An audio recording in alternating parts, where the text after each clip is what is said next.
República Nayib Bukele. La noche del sábado 2 de noviembre, el presidente Nayib Bukele ordenó la expulsión del país de los diplomáticos venezolanos del gobierno chavista de Nicolás Maduro.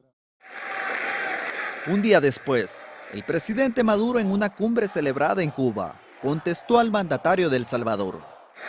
Bukele, el que se mete con nosotros se seca. Te secará, Bukele. ¿Por qué El Salvador desconoce a Nicolás Maduro como presidente de Venezuela? Veamos la historia reciente. El ascenso de Maduro se produce tras la muerte del presidente Hugo Chávez, el 5 de marzo del 2013, víctima de cáncer. A las 4:25 de la tarde de hoy, 5 de marzo, ha fallecido el comandante presidente Hugo Chávez Frías. Aquí se produce la primera controversia. Hugo Chávez murió y no logró juramentar para su cuarto mandato presidencial en enero del 2013. Y Nicolás Maduro asume como presidente encargado a pesar de no estar habilitado por la Constitución para ello. Luego Maduro compitió por las elecciones el 14 de abril del 2013 y ganó su primer periodo presidencial con el 50.61% de aprobación. Pero en las elecciones parlamentarias del 2015, la oposición ganó la mayoría de escaños, lo que alarmó al presidente Maduro, según el ex embajador de la ONU, Rubén Zamora. Empezó una reacción del pueblo, que primero se expresó electoralmente en las elecciones de diputados, en que la oposición gana las elecciones. Esto para Maduro fue una especie de golpe mortal. Él sabía de que si ya había perdido las elecciones de diputados, la de presidente que venía iba a ser su fin.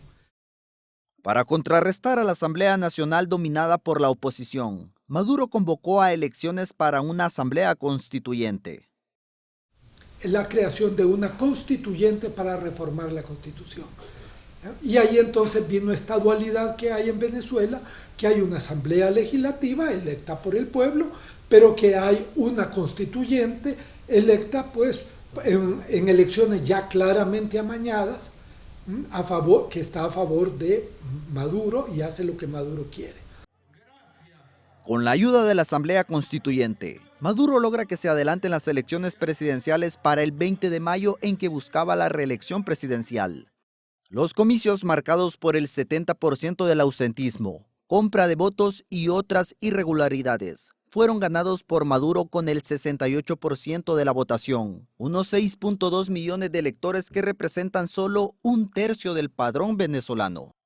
Gracias por acompañarme en tantos combates y gracias por hacerme presidente de la República Bolivariana de Venezuela para el periodo 2019-2025. Gracias, pueblo amado de Venezuela.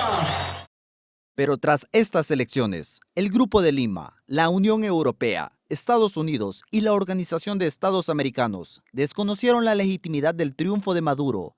Es ahí cuando nace el papel protagónico de Juan Guaidó, un joven político de 36 años, presidente de la Asamblea Nacional de Venezuela, que asume el mando el 23 de enero del 2019.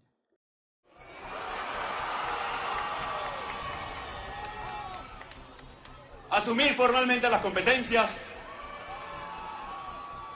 del Ejecutivo Nacional como el presidente encargado de Venezuela.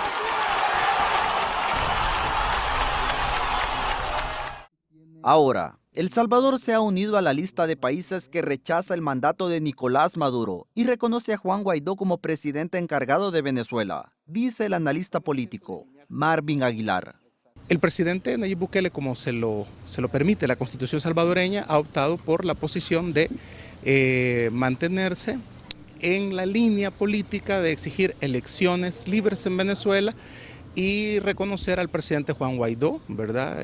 Declarado así por la oposición, en alusión a unas elecciones que llevaron a Maduro al poder y que la oposición no participa, que eso hay que recalcarlo bastante, la oposición no participa, y se hace eco de que ha sido una elección amañada. Tras haber pasado más de 48 horas de la expulsión de los diplomáticos venezolanos, ordenada por el presidente Nayib Bukele, la pregunta ahora es: En El Salvador, ¿quiénes son los más afectados? El experto en leyes Beltrán Galindo nos contesta. Yo creo que el impacto tiene más que ver con el tema del FMLN y su relación con Alba Petróleos. O sea, Venezuela, este gobierno inyectó una buena cantidad de recursos económicos a través de Alba Petróleo. Se habla que la estructura de Alba Petróleo se usó para lavar dinero más allá de lo que eran los fondos que venían para El Salvador. Entonces, eso creo que sí crea un verdadero problema. William Chanta, TCS Noticias.